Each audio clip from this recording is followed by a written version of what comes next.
All right, so welcome to our lightweight naked bike shootout with the Royal Enfield Continental, the Suzuki TU250X, Honda CB300F, another Suzuki, the GW250, and then the Yamaha SR400.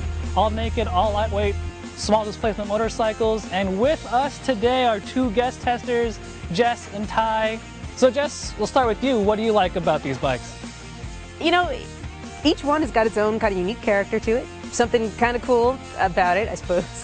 I mean, I love the styling on the Royal Enfield. If you want like classic bike, I'm not even going to call it modern because I don't think they've changed in a long time. If you want a cool classic bike, this one has a great look. It's got a lot of character to it. Which then leads me to Ty. Second bike would be the GW250. It just felt a little top heavy, and it just felt like it wanted to fall over, and it didn't have a whole lot of power up top or down low or just anywhere.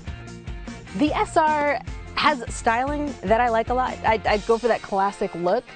Not big on the fact it doesn't have an electric start. To admit, I'm not very good at kickstarting it. And probably my least favorite handling of the bunch. The TU250, I really dug the way this thing rode. It was really flickable, stable at high speed and through the tight stuff. I was grinning in my helmet the entire time because you could pin the throttle, and even though it didn't really have anything, it still felt like you were having fun at 30 miles an hour. This CB feels like the most grown up of the bikes. It's definitely the fastest and the most powerful. It felt the most to me like a bigger bike. I think my favorite bike out of all of them would be the Honda. It feels the most grown up to me. It felt the most stable, and it had good brakes and decent acceleration.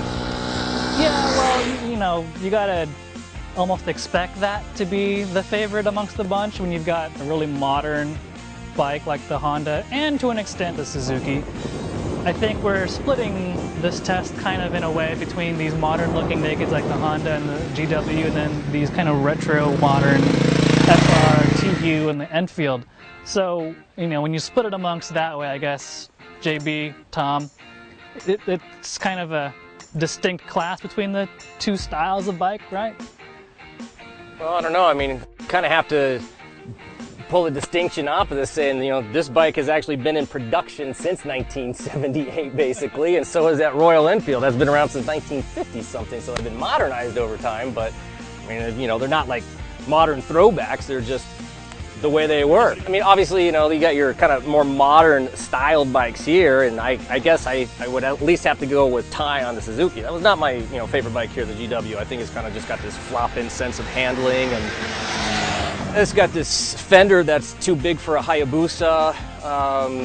The brakes just aren't, you know, all that great. I mean, it's heavy. It's the second heaviest bike here, and I think the second least powerful motorcycle here.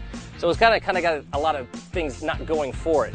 On the other flip side of the Suzuki, you got the TU over here, lightest, least powerful, but you know, as Jess was saying, I mean, this is a thing that you could, you know, do your DMV test on. It's a real beginner motorcycle, where the Honda is, like I said, a grown-up bike. That's something that, you know, a more experienced person would want to purchase that one. I kind of think for me it comes down to, we got like two different groups of bikes here. Like if you need a bike for transportation, you go with the Honda or the Suzuki. I actually didn't mind the Suzuki that much. I thought it was pretty fun to ride. We're on Highway 39, real tight and twisty. We actually had a blast on all these bikes. They don't have much power, but you don't need it here. But if you need transpo, either the Honda or the Suzuki have modern radial tires, and they go good on the freeway and everything. The other three are kind of like toys to me. Like the other three are kind of for people that already have a garage with a couple of other bikes in it that they ride a lot, and you just want like a backup thing to go around short hops around town. Not that you can't go distances on these, but I think I have to go with the Royal Enfield if it was me. It has a little bit of vibration. It has a lot of vibration, but it's kind of centered around. It's all centered like 3,500 RPM. And if you go above or below that, then it's not so bad, you know. The kids are just spoiled.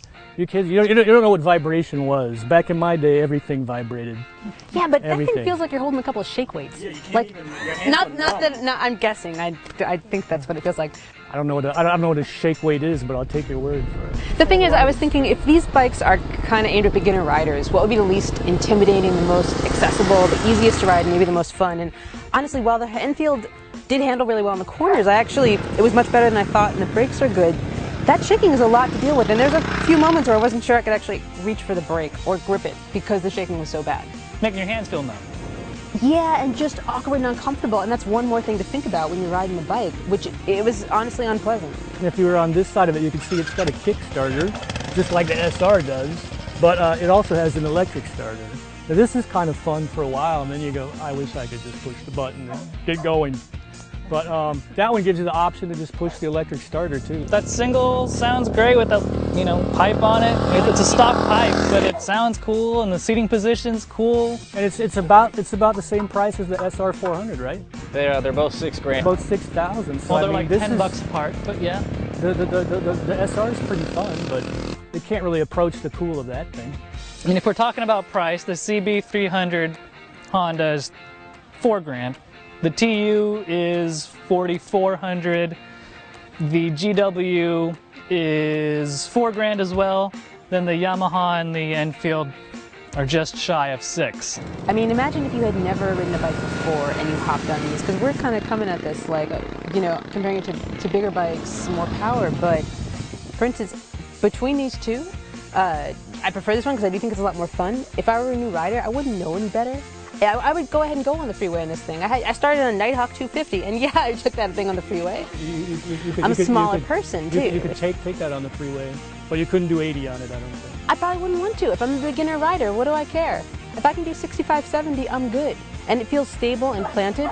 And why would I want that one? Because it's heavier, it's taller, it's heavier, and if I'm a brand new rider and I'm a smaller person, then I don't need to deal with managing the weight and a little bit of top heaviness on that thing. If I'm giving up a little bit of power, I don't care. This actually is really fun and easy to ride and maneuver, and it's pretty much stress-free, whereas that guy, maybe a little bit too much weight.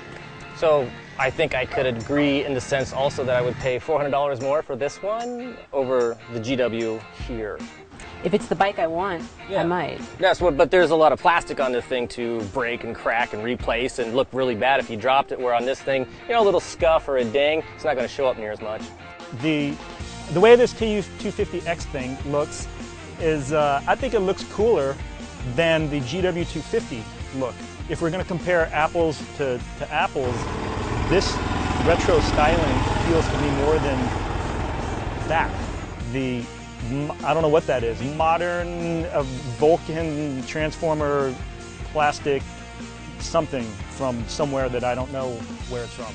But I would rather be seen on that for $400 more than be seen on that. And that's kind of a cool thing as a beginner too. It's an image thing. So if you're a beginner, why wouldn't you just hop straight on the Honda, the 300F, and ride away? I think Ty just hit on it though, because having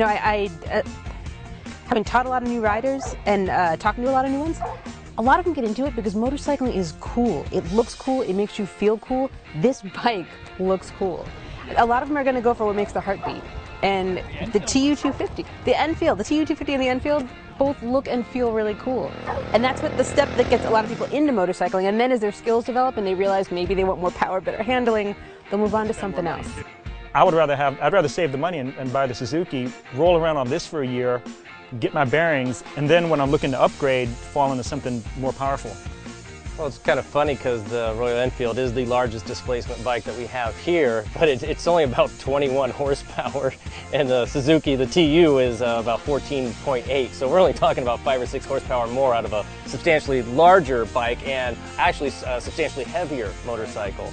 So to justify paying the extra price is going to be a lot of just a mindset of like, ooh, I like that cafe racer look of the Enfield, which I sort of get. I'd also like to say though, actually the Yamaha was, I thought, a good handling motorcycle. It's nimble, it's light, it's thin. I had no problem with it, you know, going through the twists. You just could go in confident and drag all kinds of stuff, and had just an absolute blast on it. Where I stumble on this bike is, again, the asking price, $6,000 for kickstart only. I think, you know, being that it's been in production for 40 years or so, a Yamaha could have updated it with a little electric starter. You're being kind of unfair to the Royal Enfield though too, because then it's the torque monster of the bunch, isn't it?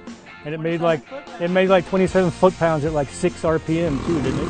So it's the old-fashioned chopper, and you totally ride it different than the other ones, right? You just put it in top gear and just kind of chug along I mean, on it. if you're new to motorcycles, but you're a tinkerer, you like to get your hands dirty in your garage, you're like a backyard mechanic, I think you might gravitate towards the Enfield. It's got, everything's exposed, there's a lot of metal on it for you to customize. It does look cool. And it does look cool, and those singles, you know, there's lots of room to tinker around and just make some go fast goodies and make the bike your own. Well, I think it requires more tinkering right out of the box than does the fully exposed Yamaha or fully exposed TU250. You got to tinker with the vibrations and do something to dampen those, because that's the buzz kill right there on that bike. Literally. Literally, if that thing was smoother, it would be a different discussion, at least for me.